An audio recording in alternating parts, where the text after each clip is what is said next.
You're listening to Keith Angle, the host of TGI Sports Talk on the National Streaming Sports Roku channel. Good morning, everybody. Keith Angle here.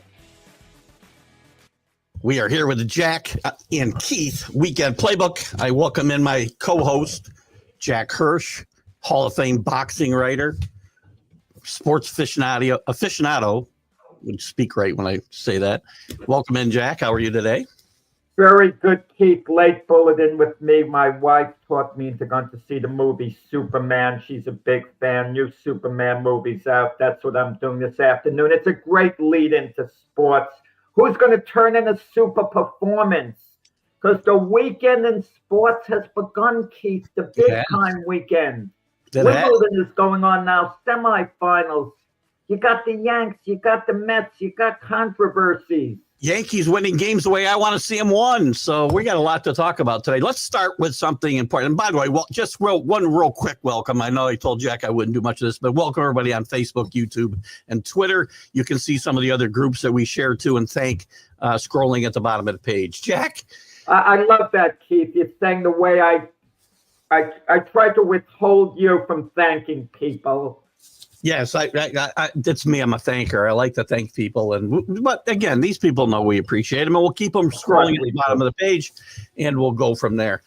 Jack, listen, we're going to get to the Yankees in a second, but a big debut last night, as you pointed out to me, and I would have missed this, quite frankly. Cooper Flagg has his NBA debut, albeit in the summer league, with the Mavericks playing the Lakers, and Bronny James last night.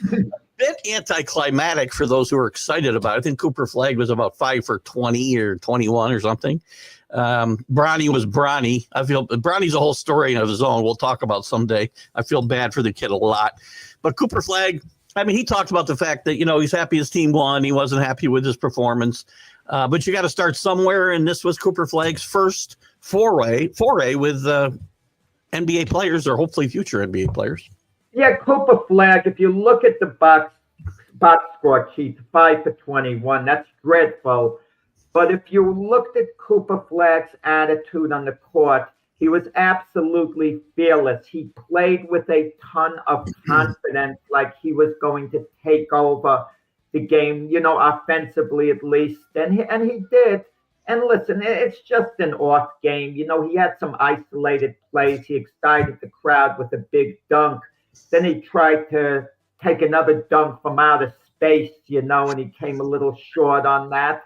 But all in all, he got his feet wet. He didn't do anything spectacular, but he has a ton of ability, a ton of potential. He's a can't miss good NBA player at the very least. A can't miss good player, potentially a star player. He's never going to be the best player in the NBA, never, because you have Wembanyama there. He's never going to pass Wemby. Let's be honest about it. If Cooper Flagg reaches his full potential, he could conceivably be another Giannis, that type player. But Wemby is going to be one of the greatest players of all time on a very short list. But this is about Cooper Flagg. Yeah. It was a successful debut in the sense that it took place. And tickets were going for an enormous price because Bronny was playing in the game too. Bronny was overshadowed yesterday. But at one point, I'm going to give Bronny credit in the sense he hit his first couple of shots, the 2-pointer and the 3-pointer. And at one point, he did kind of lock down Cooper Flagg. And it appeared that he knocked the ball loose legitimately, but they called a foul. So it was a good defensive play, I think, by Bronny. But then Flagg shot right over him in the next shot. But, it was a fun game to watch in a sense. And you're watching all the talent, Keith, in the summer league because a number of these guys are going to be on NBA rosters. And you see the value of teamwork because the teams seem now to think. Both teams had only like 3 days to prepare. How do you get teamwork together in 3 days? That's like a real you're really putting a Band-Aid on things when you do that. And that's one of the reasons they play these games anyway. And I think the summer leagues become very important. I think it was just an asterisk. or just a sideshow years ago, but it's become a very important process leading towards the next NBA season for top prospects like Cooper Flagg and guys who are trying to play their way into the league. So I think it's become some of those games are pretty good. Some of them are better. Some of the NBA games I watch. Yeah, they're fun. And I heard the players get $2,500 a day for meal money. Can you imagine that? I mean, a number of these guys, most of them aren't going to make the NBA. So I suggest they, eat cheap, go fast food, McDonald's, Burger King, Arby's, whatever the heck they want. Pocket the rest of the money, a number of these guys, because maybe they could use it later on. But imagine that, $2,500 a day meal money, Keith. Where would you eat at with that? I'd be eating at the top steakhouse. I'd be doing a Ruth Chris every freaking night. That's what I'd be doing. Right? Yeah, you'd probably be clearing $150 a day, when all was said and done. Well, yeah, if I went to Ruth Chris for sure. So anyway, Cooper Flagg gets his feet wet, and we'll be watching and keep track of him during the summer and chat about him. Listen, I want to pivot to the Yankees because I know I could be hard on the Yankees sometimes. I say they are fundamentally strong. They don't win games without hitting home runs. Well, last night, this is the kind of game that can really get you, I think, two things. Sunday's game against the Mets was huge. We talked about it on Monday. This game last night might actually be a catalyst for this team to get back on track. They're getting no hit and dominated by Wu last night for 7+ innings. They're down 5-0. They not only break up the no-hitter, Stanton comes off the bench in that same 8th inning, and he's like 7 for 50, I think, in his career. Never hit a home run. Terrible pinch hitter normally. Yeah, and he hits a 3-run homer to get him back in the game. Two-run homer to make it 5-3. They were down 5-1 in the 8th. 2-run homer. I forgot they'd already scored a run. So a 2-run homer. Yeah. And then in the 9th, they do it with the little guys. Judge again tries to tie it up when Grisham gets on. But what I like is they tie this game up again, basically with base hits, timely base hits, good approach at the plate. And they win the game in extra innings playing small ball, basically. Praz has got to learn how to bunt, by the way. Everybody needs to learn how to bunt. Why more teams don't bunt guys at third base in extra innings is beyond me. But they get Volpe to third base, and they win on a sacrifice fly. And Volpe, who's not hitting a lick, shows you how players can help you win, even if you're not hitting. That's one of the best slides I've seen maybe in forever. I mean, I'm going to exaggerate a little bit, but it's a great slide. I don't know if Rowley ever got that ball on him at all. But and it was a good throw. And it would have I believe it would have gotten out every other play on the Yankees. Yeah, we don't know for sure, but that's my feeling because Volpe had the speed, and the speed wasn't enough. If he slid in a traditional way, he would have been out because the throw was there barely on time to get him out. But he found a way where he maneuvered his hand around the catch, and then things like that don't show up in the box score. Volpe was hitless yesterday. So if you pick up the box score, you think to yourself, oh, Volpe had another bad game. But that one slide in itself, had he not made that slide, had he been called out, who knows whether the Yankees would have won. Now it's a 50-50 game. They continue and they conceivably would have lost. And by the way, a very shallow fly ball by Major League standards to get a sacrifice fly on too. They're certainly the right choice to send Volpe. They probably wouldn't have sent anybody else either, quite frankly. I don't know if they'd send anybody else on the team on that fly ball. Well, maybe Chisholm, has speed, a couple of other guys, but But the point is, it was a great slide by Volpe. Yep. I mean, one of the best slides you could possibly see to get around the catcher. So, and it doesn't, like we said, it doesn't show up in the box score. But we're talking about him this morning. We're talking about a guy that went 0 for 4 yesterday. That's who we're talking about, who turned out to be one of the stars of the game based on a slide. Not what he did with the bat, not what he did on the field, but just tagging up from third base. And these are the things I've harped on, right? These are the things I want to see out of the Yankees and win games, steal games this way. But Keith, you're saying this be a catalyst for the Yankees. They won 3 games in a row before this. Yeah. So, with turning around, I said it last week, there's low tide, high tide, and teams that are looking terrible all of a sudden start playing well and vice versa. And the Yankees were dreadful during that losing streak, getting swept by Toronto 4 games, then losing the first 2 games of the Mets series, a 6-game losing streak. Now they've won 4 in a row. And look at the Mets, Keith. It looked like they had turned it around. And they'd won a few in a row. They won the first 2 games of the Yankees series. Now they lost 2 out of 3 to the Orioles. They lose a doubleheader yesterday. And you talk about momentum in this. Momentum is great, and I'm not saying it doesn't exist. I know you're big on momentum, but momentum a lot of times is as good as your last game. It could stop at the snap of a finger, and it could restart, at the snap of a finger. 100%, I agree. And listen, the Yankees, they got the Cubs coming up, heading into the All-Star break, which is going to be a nice series. I think the Yankees keep this going. Yeah, and I know what you were going to get to, just in case you were going to move on to something else, but you're normally pretty sharp. You remember all these things. I think we were going to touch upon DJ LeMayo's, Tough week for the Yankees, tough week for DJ. I mean, everybody loves DJ and the way he approached the game, and everybody kept hoping he was going to get back to the DJ the Yankees, us Yankee fans all loved, and it was obvious he was never getting back there. And he got the DFA'd Wednesday, I think. He wasn't happy about it. It was a tough conversation. Boone and Cashman both said. And listen, DJ was very instrumental to some pretty good teams early on, and got hurt, lower body injury, which wasn't able to overcome. His lack of being able to play third base anymore, I think, really dictated this move, because they need to get Jazz back to second base. But I thank DJ for what he's done here, and I wish he was able to continue on and help this team, but it wasn't going to happen.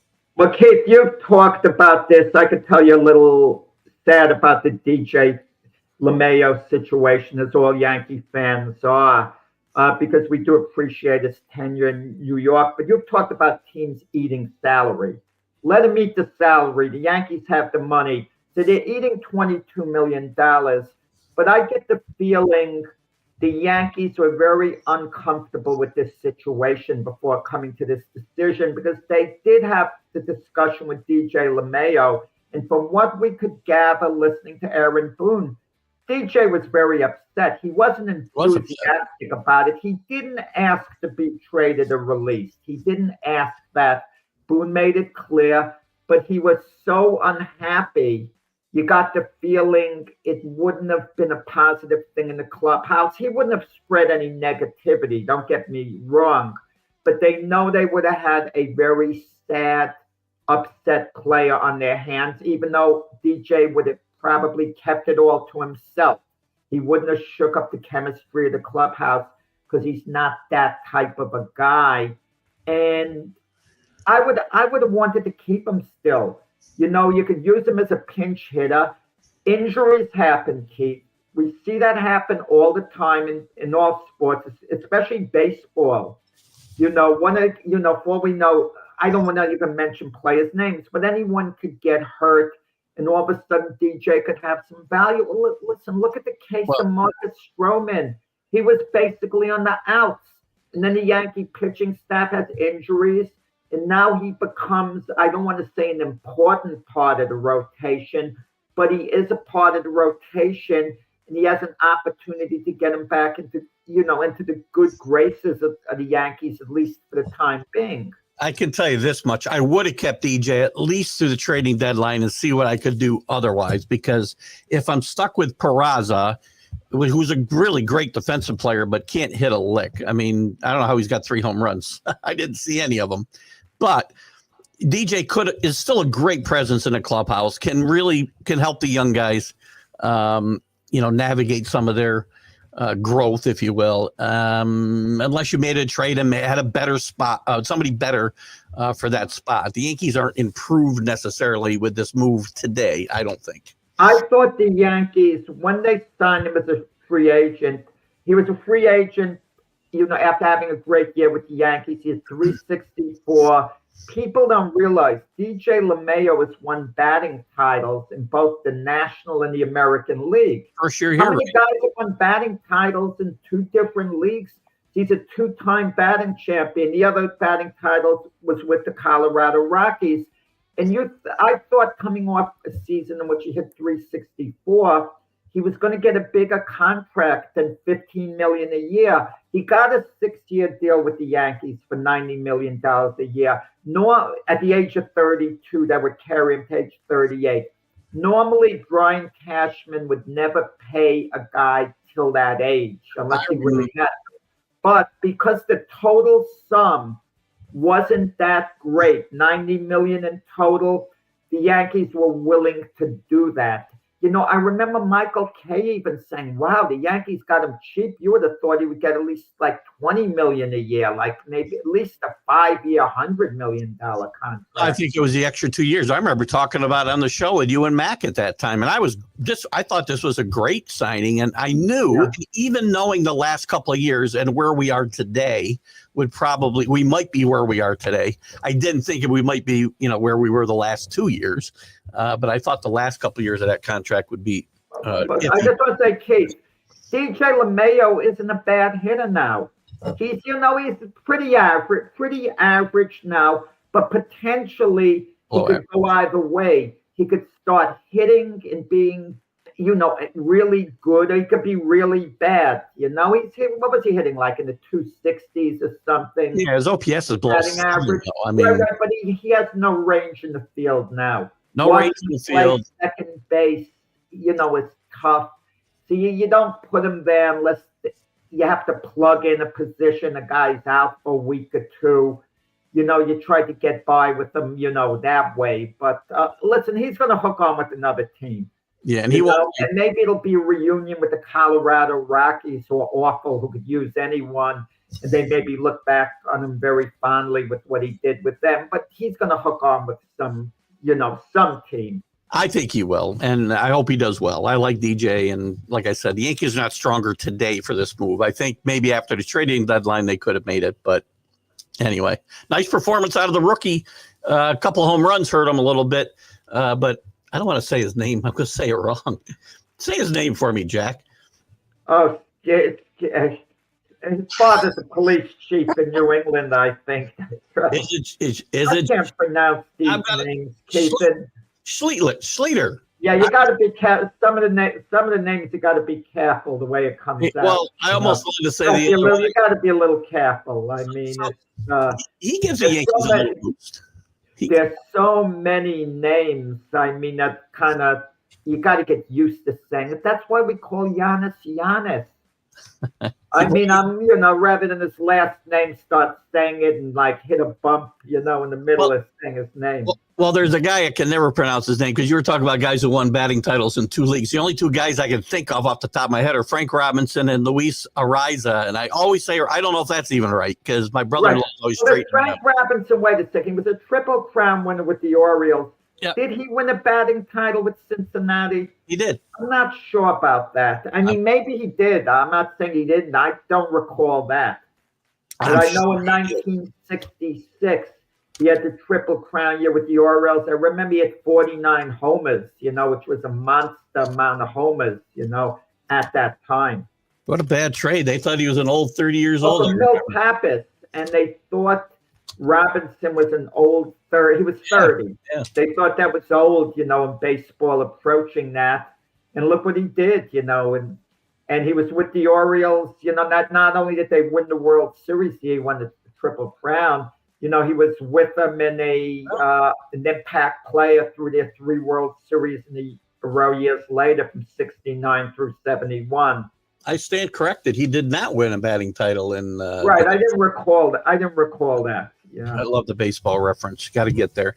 Guys, good morning. I know Danny, Jack's not telling he doesn't want to say good morning. He just wants to keep the show rolling. So good morning, Danny. Well, I don't like kids spending a lot of time on hellos. Listen, compare it to boxing, guys, okay? A fighter gets interviewed in the ring right after the fight. The commentator asks him a question. Well, I want to thank this person, that person, that person. I mean, come on. You don't want to hear that. You want to answer the question. Get right to the point. Anyway, we love all you. We love all you guys out there. For sure. And Danny, I'll always put up your good morning. So, real quick, Brian, David, Rick, you guys are all here. Good morning. Good to have you with us as always. Chris F. Gray's with us. So, what's Chris got here? Happy birthday to former, I don't know what is humongous? Is that large? No, what does that mean? You answer that. I don't know.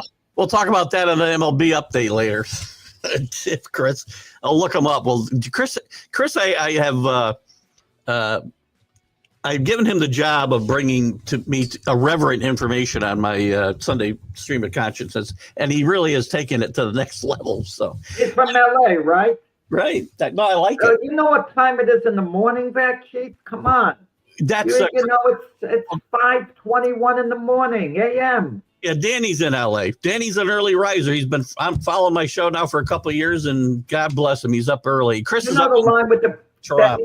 The Beverly Hillbillies, the old TV show with Jed Clampett's talking to the banker Melvin Drysdale, and Melvin Drysdale says, "You know what time I've been up since, Mr. Clampett? I've been up since 6 in the morning."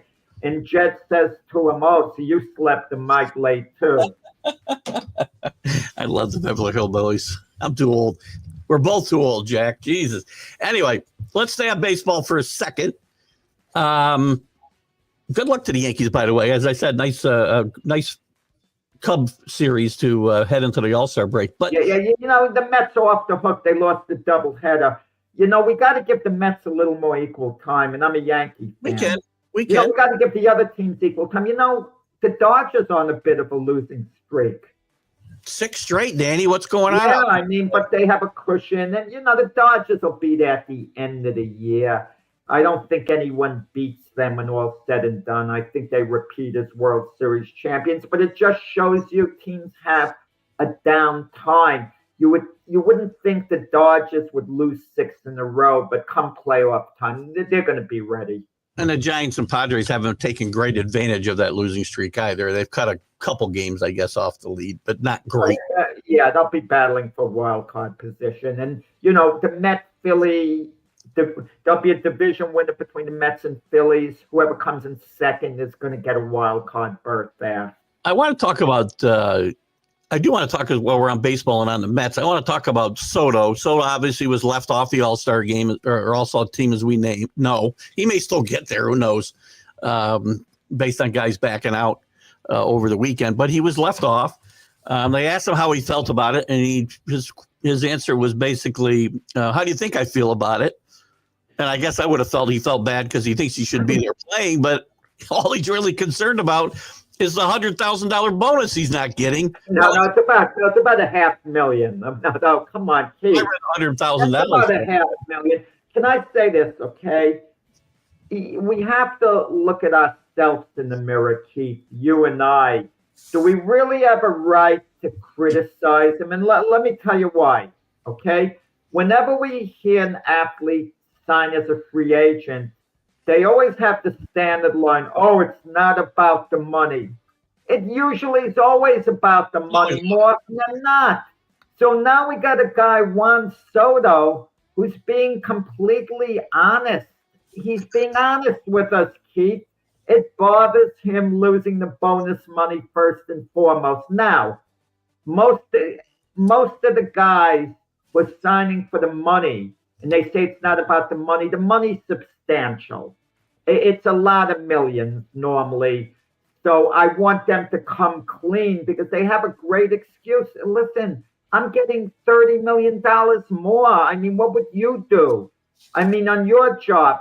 But for Soto, for a guy making approximately $47 million a year, to lose a $500,000 bonus on it kind of strikes you the way like he's taking the scraps off the table. Every little bit he's taking with him. I just rechecked my source and 2 others. It's $100,000. That's like meal money for him. You talked about meal money for the summer league players. This is freaking pin money for him. He carries that around in His sock. So I think he deserves to be on the All-Star team because he was player of the month for the month of June. And, his numbers are very representative. And it's a game of stars. And Soto is a big star. There's a little bit of a subplot here, Keith, that no one has pointed out. Dave Roberts of the Dodgers is the National League manager, okay? The Dodgers will be in the playoffs. We know that for sure. And in all likelihood, nothing's definite. The Dodgers are going to be in the National League Championship Series. If the Mets keep advancing, those are the two teams that played in the NL Championship Series last year, the Mets and Dodgers. Do you think this is added motivation for Soto to get back at Dave Roberts for leaving him off the team? I'd like to say yes, but it seems like all the guy cares about is money, so I can't say yes. He probably will. But, Soto, listen, take the 4-day vacation and go work on your defense and your base running and shut up. Soto also, I will say this, he should be smarter. You don't say things like that. Use common sense. But can you knock a guy who speaks from the heart? That's what he feels. And we're disappointed in how he feels because we want him to say, look, I'm disappointed. I was hoping I'd get selected. You find the right words to say, but how would you feel losing all that money? He's saying, but what you have to throw it in people's faces. Guys who are making freaking, $30,000 and $40,000 a year watching you get interviewed, and you throw out the fact that, I'd like to go for the money, not so the guys my fans can see me play in the biggest stage. I remember playing in that All-Star game. It should mean a lot to every player. I remember that Leiter said he had a chance to go to the All-Star game one year as an alternate. And he turned it down because he wanted to go on a vacation with his family. He later said he regretted it because it would have looked so much better on his resume, being an All-Star that year rather than turn it down. And, you kind of wonder with Soto. I mean, I think he deserves to be there. I know he got off to a bit of a slow start. But for him to say it's about the money, people don't want to hear that, with the amount he's making. Listen, in some cases, 100%. I have to play 1,000%. I always like to talk about the case of Johnny Damon when he left the Red Sox to sign for the Yankees. I know I've talked about this before. He was a free agent. And the Red Sox offered him $40 million for 4 years. The Yankees offered him $52 million for 4 years. He signed with the enemy, with the Yankees. And the Red Sox fans booed him when he came back. He never forgave the Red Sox fans because when he had a chance to go back to the Red Sox late in his career, he had a no-trade clause. He wouldn't go back. He just wouldn't go back because he had that bitterness after all they've been through together. And Johnny Damon said, look, they're offering me $12 million a year more. My new house was completely paid for, free and clear with the extra money. And how could the Red Sox fans have booed him? I backed Johnny Damon 1,000% going for the money then and mentioning that was the reason why. Fans are fans, though. I mean, they expect a hometown discount. Everybody does, right? But as you said earlier, players are going to take the money. They almost always do. There's rarely a hometown discount. People out there are not going to like this, okay? Me saying it, but I have to say it. For the most part, the people listening to our show, and I apologize if I offend anyone, are clueless when it comes to contracts. Absolutely clueless. They don't understand what a player can earn. And he's on the open market. And they hear the Yankees, for example, when Jeter was a free agent. They say, we're offering you $15 million a year. They say, take it, rather than, play out the market or whatever they offer. Aaron Judge's contract. We heard even Doc Semendinger and Max say, take what the Yankees are offering. You have to take the money. And I'm saying, don't take the money. If Judge took the money, if he listened to Mac and Semendinger, and I love Mac. I love working his name back into the conversation because Mac is listening up there and he's getting a chuckle back and forth with me. he would have left $146.5 million on the table. He made that back 10 times over being a Yankee, though. 10 times over. No, he can make it. Wait. He can make it 10 times over now being a Yankee. Come on. But no, he wouldn't have made it. No, he would. You don't know what's going to happen the rest of your career. It's what you're worth going forward. That's how these teams evaluate you. It's not past performances that teams pay a player on most of the time. No, Look, you're talking about the face of the franchise, though. That's different than just your normal every. Oh, exactly. That was a different. Like I said, legacy players are different. You treat them a little different because they increase the value of the franchise and what they mean for the franchise. It meant as much to the Yankees as it meant for Judge. I mean, they had to sign Aaron Judge. They had to. Whatever it took, they had to sign Aaron Judge. So they nearly lost him because of Brian Cashman's pettiness and going public with it. I'm a big Brian Cashman fan. I backed him, numerous times. I think he's a great GM. I think he's a Hall of Fame GM. I hope he stays with the Yankees for the rest of his career. But he's awful with these free agent negotiations. If I'm Hal Steinbrenner, I'd leave Cashman out of it completely. Well, tell me what you think the guy's talent level is, but I don't want to hear with negotiating with the guy, going public and all. He did a lousy job on the Jeter situation because he embarrassed the heck out of Jeter, and he tried to use the same tactic with Judge, and even Judge said, I guess they're trying to embarrass me. Judge could have gotten ticked off enough to become a San Francisco Giant. I'll tell you what, they go back. You're right with that Jeter thing. I remember if I was Derek Jeter at that point and Brian Cashman told me go out and find a better deal, I'd have gone out and found a better deal. No, Rick, you're partly right, Rick, but no, Rick puts a good point. All-star and Pro Bowls add to your resume for Hall of Fame and contract negotiations. You're half right. For Hall of Fame, it does. They look at that and they say, a 4-time Pro Bowler, 7-time Pro Bowler. It leaves a big-time impression, Rick, big time. 100%. Contract negotiations, any smart GM sees through things like that.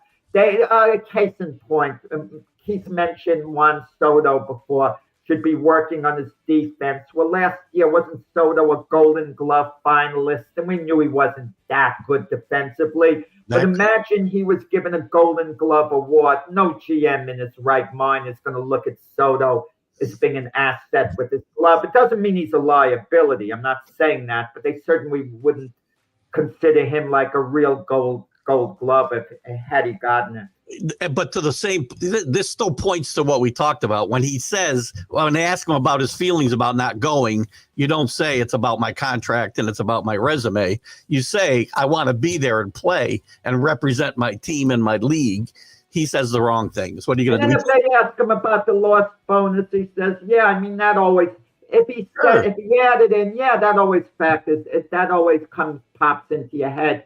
You want to meet all the bonus requirements. There's a way to be diplomatic. 100%. Or not say anything, basically. Just say, look, it's not my decision. I would have liked to have played in the game. I would have liked to have been voted in. I wasn't, I'll just have to try harder. But a little bit on the same topic, just veering off a little bit. Brandon Nemo talked about the fact that, the best players should be there. And I don't know if he was talking about Soto. I don't remember or how it came up. But he thinks we shouldn't be taking one player from every team. We should take the best players, even if it comes from, 5 different teams. That's always been a point of contention with a lot of fans and whatnot, too. I think every team should be represented. It's an all-star game. Represent all the teams. You're not playing for anything except pride. Which they seem to have very little of anyway when it comes to this game. Do you think that, Soto would have been there if they'd left off Goodman from the Rockies or somebody else like that? Well, there's so many adjustments that could be made. For example, in football, we have an MVP. We have an MVP in the AFC and NFC. We have just one MVP in there. And you look at baseball. You have Cy Young Award winners, American League, National League, MVP winners each league. Why not just have one best pitcher? Let the players vote for the best in every position and just list it at the end of the year, and that's part of their credentials. Yeah, it's a fans game. I'm still going to give it to the fans. They make Yeah. they see who they want to play.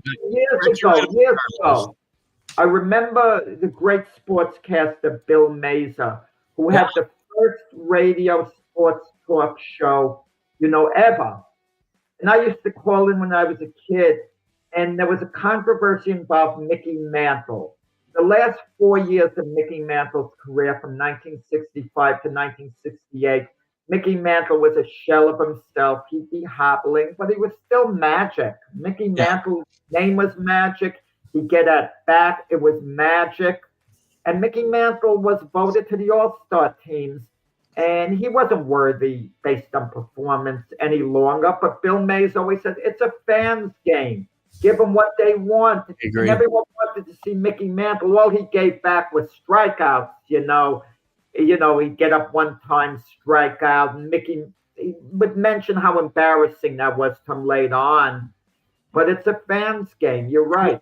It's the same way with Marin and Hayes, or Aaron and Mays at the end of their careers. They got voted in at least 1 year that they didn't probably deserve to be there, but the fans want to see them. So and that's why the commissioner has an exemption list or whatever. And Clayton Kershaw is getting in this year, even though Clayton's pitched well in this few games he's had, But the point is, you want to be sure and the icon of the game gets in. Before we leave baseball, I want to say, and we'll have another one of these here in a little bit. I want to give our condolences to the family of Lee Elia, who was a manager with the Cubs and with the Phillies. Not great tenures in either place, but he was a longtime coach as well, baseball lifer, and had one of the great tirades ever when he was a Cubs manager. I don't know if you remember it, Jack, but he did not endear himself to Cub fans when he said, all these people without jobs who come out here during the day to watch baseball should just shut up or something. I'm paraphrasing. People who didn't have jobs. Yeah. He was getting booed. He goes, that says a lot for your attendance, okay? Yeah. The people who don't have jobs are less likely to be able to afford to buy tickets. So he's saying anyone who's at the game has to be basically a bum who's out of work. That's what he said. He got asked, he got booed badly. The Cubs were going badly, and he said, what do I care about 30,000 people who don't have a job booing me? I love it. I would give that guy an extension. Yeah, I would have given him after he said that. Before I step away, Daddy says, I voted for the players, but have no interest in watching the Hollywood stars. Okay, I get it. Let's move on to, I guess that's what we're talking about, sports figures that passed away. Let's talk about Frank Layden for a second. Frank Layden, NBA coach an executive with the Utah Jazz. And before that, people forget, he was a really good college coach at Niagara, got them into the NCAA tournament, coached the great Calvin Murphy there at Niagara. Frank Layden, and he took a Jazz franchise that was a joke for at least a decade when he got there, and made them a playoff contender, if not a great team. And he was one of the colorful guys, most colorful guys in the coaching circles of the NBA in his career and even after. There's some affiliation with a friend of mine in Amsterdam, New York, and I can't remember. His daughter married into his family somehow because he knew him. He'd go out with him in Utah and said he was just everything you saw was real. Like Frank Layden was a very open, and what you saw is what you got. But he passed away here yesterday or a couple of days ago, and he was that rare, Keith. He was that rare commodity, a character of the game, always upbeat. Would be joking around. Gave the impression he didn't take things overly seriously, even though he did. And he was an intense coach, but a very happy coach. There was once a guy behind the bench, the Utah Jazz bench, who was kind of harassing him a little bit. And he answered back. He was joking around with the guy. And before you know it, they're joking around. And the guy's going, to concessions. And he asked Layden, can I get you anything? And Layden says, give me a hot dog and a beer. The guy gets him the hot dog and the beer, Layden accepts it. He takes a drink of the beer. He gets fined by the league. You can't be drinking on Right. during the game. And he said, yeah, but it was good. He enjoyed it, the hot dog and the beer. Can you imagine that? I think his personality and that type of thing overshadowed the fact that he was a pretty darn good basketball coach in his day, and he retired on his own terms. He walked away didn't get fired. What's interesting, Keith, too, when he retired, he continued to live in Utah. Yeah. So he bought into the community. I mean, a lot of times these guys take jobs all over, and then when they retire, they go back to their place that they originally lived, to a warm weather climate, Florida, Arizona, whatever. Yeah. But he continued to live in Utah. Well, he could drive a few hours and be in Arizona anyway for the warm weather, so that's not so bad. But anyway, rest in peace and our condolences to the family of Frank Layden, a colorful person in the world of sports that we need more of those guys. We don't have those types of guys, it feels like, anymore. Doesn't it feel like we're missing something with colorful characters like that? Yeah, you got me to thinking, Keith. Maybe this should be a debate thing. Who is the most charismatic coach / manager in all of sports? I mean, in the past, we'd have guys like Tommy Lasorda, Billy Martin. Who are they? Who do we have really now? You have a Pete Carroll, who's somewhat little bit fun guy. Yeah, a little bit. Nick Sirianni, maybe a little bit. Who do we have in baseball? I can't think of anyone off the robots. top of my head. They're all do we have robots. anyone in basketball that's a big fun personality like a Jim Valvano type? Even though Valvano was intense on the sideline, he was all business. In college, you get a couple guys. Bobby Knight was a fun personality, but he was an intense guy, obviously, as intense as they came. But who do we have that would be a real fun type personality? I guess mentioning Tommy Lasorda was maybe the most fun personality of all time. I mean, if I had to say all the coaches, Casey Stengel. He was a fun personality. If I'm going to keep teeing up these debate questions for your debate show, I'm going to have to get a fun. I don't mark them down at the time. And then when I have to send them out to my co-hosts, Sonia and James, I forget them now and then. James, when you watch your show, remind Jack of the things that steals from me to use on that show. So anyway, moving on from Frank Layden. Another big story. I think this is a big story. Kirk Cousins. And right now he's in the Netflix series. He was at second time, by the way. It's a really good series. I watched the first go around of this, and I haven't seen any of this current one yet, but I plan on catching up on it soon. He talked about the fact that, and I talked about this draft night when they picked Michael Penix, that he felt kind of misled by the Falcons, and the fact that if he knew the direction they were going to go, he might have made a different choice. He said, I don't know for sure because, I don't have a crystal ball and I don't deal in hypotheticals. But he said having that knowledge might have changed his decision. I said then that, why are you signing Cousins to all this money and not giving him help for now?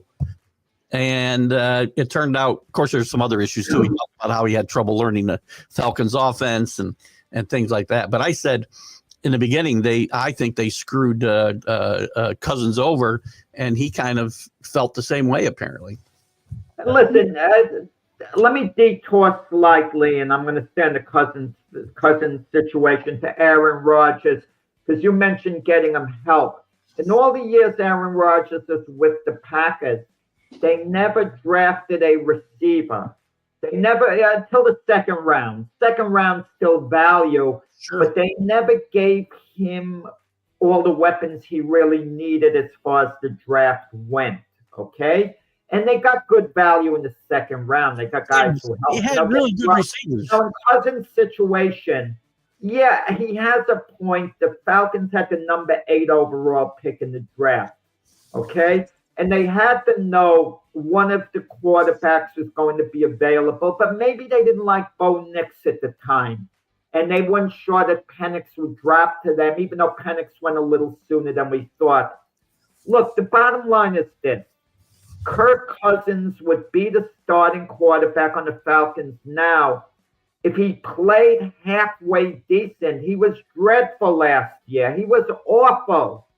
The Falcons basically benched him, and they had someone to bench him for Michael Penix. Had Cousins lived up to his contract last year, Penix would not have seen the field. And he signed a 3-year deal, and that Cousins had a good year. Guess what? Cousins was going to be the starter this year again.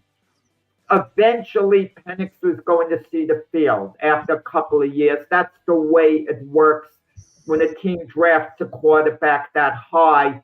They're going to slip him in at some point unless the starter is playing phenomenal the way Aaron Rodgers did after the Packers drafted Jordan Love. You're not going to sit down a 2-time MVP. No. You're going to keep him there as long as he wants to at that point, and you just have to hold off with the guy you drafted. The Cousins was awful. So they detoured the Penix. You think the Falcons like eating that money? And you know what Cousins should do? Accept your role with the Falcons, and the odds are, it's not definite, at some point you're going to have a chance to see the field again. Penix has been injured in the past. I was just going to say, I'll give you a loud opinion right now, and it won't be because of injury. It will be because of a performance. Kirk Cousins will be back on the field this year. I don't think Michael Penix is that good. That is bold, Keith. That is bold. I don't see that happening because I don't think Michael Penix is going to be that bad. He's going to have to be bad for them to bench him, because I'm going to tell you this, Keith. If what you're saying comes to fruition, that means they have to give up on Michael Penix going forward. Possible. Just as they with Michael Penix, if he can't perform and they have to bench him and go back to Kirk Cousins, he's no longer their quarterback of the future. That would be the same. Listen, there's a case going on similar to that in Jacksonville with Trevor Lawrence. They gave him a monster contract. Trevor Lawrence has not performed up to expectations. He's been at best an average quarterback. Would you agree with that? At best. I would. In fact, real quick, Danny Fuller on my show, when I was saying he was head and shoulders above Daniel Jones, he showed me the numbers, and they're virtually the same guy. Daniel Jones and Lawrence are virtually the same guy, except for one. Lawrence has the big name and all this potential, coming out of college, what he was going to be, a generational quarterback. But if he doesn't perform this year, and if at some point they have to sit Trevor Lawrence down, that's it. And we talk about all the quarterbacks in the NFL, and of all of them, who's under the most pressure this year? You could say all of them are for their jobs, of course. I get that. But I don't think anyone's under more pressure to have at least a decent year. I'm not saying a very good year, at least a competent year than Trevor Lawrence. Because if Trevor Lawrence is a below average quarterback this year, he has all the experience he needs already. Don't tell me he's going to get much better later on. It's not going to happen. Oh, yeah. Well, I don't see Penix coming out the way Keith says based on performance, unless he's really terrible. And I can't see that happening. Well, I keep hearing how great he played last year in a small window. I see very pedestrian numbers when I look at Michael Penix's numbers, and it's not all about numbers. I get that. But you're right about Lawrence, and it's a good analogy that he would have more pressure. But again, you got somebody to step in. They don't have anybody to step in Jacksonville, unless I'm missing something in my memory here, which is quite possible. But anyway, Kirk Cousins is kind of stuck. I thought he might get traded. I don't see a place for them to trade him to now. There's nobody who needs a starting quarterback. Or is going to pay. They're eating a lot of money. We mentioned before with DJ LeMayo, the Yankees eating money. Falcons don't want to eat all that money. Let them be a backup's important in the NFL, and they might need them at some point. The Packers are going to be, the Falcons are going to be battling for the division title. They're in the mix, with Tampa Bay and maybe the Carolina Panthers to win that division. And Cousins might play an important role before the year's over. Penix has to go out. he becomes a very important piece to that team again. Well, it's possible. I will stick by my prediction that Michael Penix will come out due to performance. I know Danny says only injury, and you say only injury. So no, Keith, I just an update, quick update at Wimbledon. The men's semifinals is going. Yeah. And Carlos Alcaraz is up, 2-1 on Fritz. Fritz is the only American left in this tournament, okay? And Wimbledon, Alcaraz is, even though he's the number 2 seed, a lot of people regard him as the best player in the world. That's the first semifinal match. And the next semifinal match, Sinner against Djokovic. Sinner's rated number 1 in the world. Djokovic is rated number 6. Djokovic is a sentimental favorite. Djokovic is going for his 25th major title, and he says Wimbledon is his best chance to get it because of the surface. And not only that, if Djokovic wins this tournament, that means he's won Wimbledon 8 times, and he ties Roger Federer for the most Wimbledon victories. That's huge. And on the women's side, the number 1 seed, Sablenka, went out against what's the 13th seed in a the American. Yeah, the American Anna. I can't say her name either. Inazmova. In this match, I wasn't going to get into this today, but I guess I will. Inazmova had a point that she won where it hit the net and bounced into the opposite side of the court. She wins a point. And she doesn't say anything. And Sablenka comes over and says, you could have said, I'm sorry. You should have said, I'm sorry. Because I guess that's some kind of unwritten thing in tennis. And she's expecting her to apologize for winning the point the way that she won it. And I think it's just childish. And I guess she didn't treat Coco Gauff that well when Coco Gauff beat her in the French Open either. This woman seems to have a bit of an attitude, which I guess a lot of great players do. But I mean, I don't mean to put down tradition. If it's tradition, should she say it? Maybe she thinks it's complete nonsense to thank the opponent because it hit the top and that the opponent didn't want to give her the point. Why should she thank the opponent?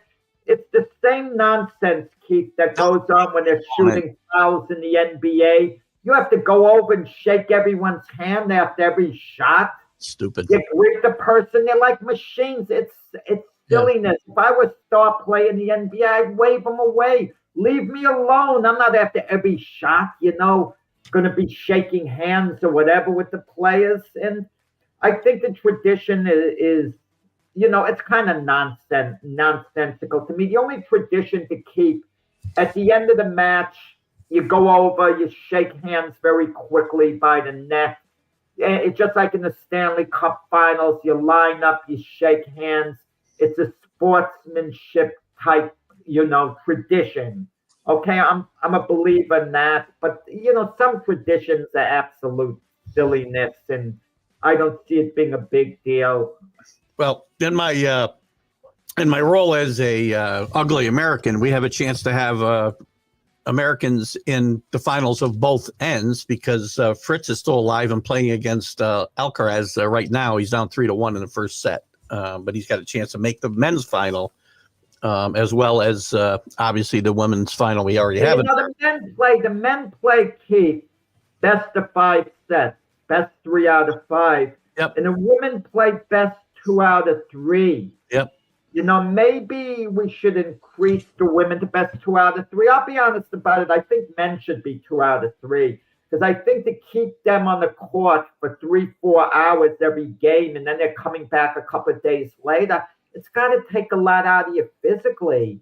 It really does. People don't realize that. Same way, it's a segue into boxing now. Big women's fight. Women rounds are 2 minutes and men's are 3 minutes. There's a big fight tonight, Keith, at Madison Square Garden. Okay, it's the 3rd fight between Katie Taylor and Amanda Serrano. Now, it's not a rubber match. Katie Taylor's won the first 2 fights. 2 decisions that could have gone either way. Controversial decisions. And now they're fighting again a 3rd time. And anything less than an exciting fight that goes the distance would be a surprise. I mean, These women could fight over and over and over, and it's always going to be a great fight. Katie Taylor actually, even though she's from Ireland, she lives in Connecticut, trains in Connecticut, and really slips under the radar that way. I did say, or I didn't say, what I was curious about was, I don't follow the women's, I don't even follow men's boxing as close as I used to. I used to follow a lot back in the day. That's why I like watching your Glove Fish show, you and Frank Laterzo, because you go back and talk about guys that I remember. And today, I don't know half these guys. If we're going to go back in time a little bit, what fight compares to this fight on the men's side? And, I don't know, 20, 30 years ago when I would have known who we're talking about. Give me a fight that kind of matches up here. That's a good question. I don't know, can I answer it? Because I'll tell you why, Keith. The 2-minute rounds allow the women to put out more, and it's a 10-round fight. Yeah. A 10-round title fight is compared to a 12-round men's title fight. So just do the math. The men fight 12 3-minute rounds. That's 36 minutes.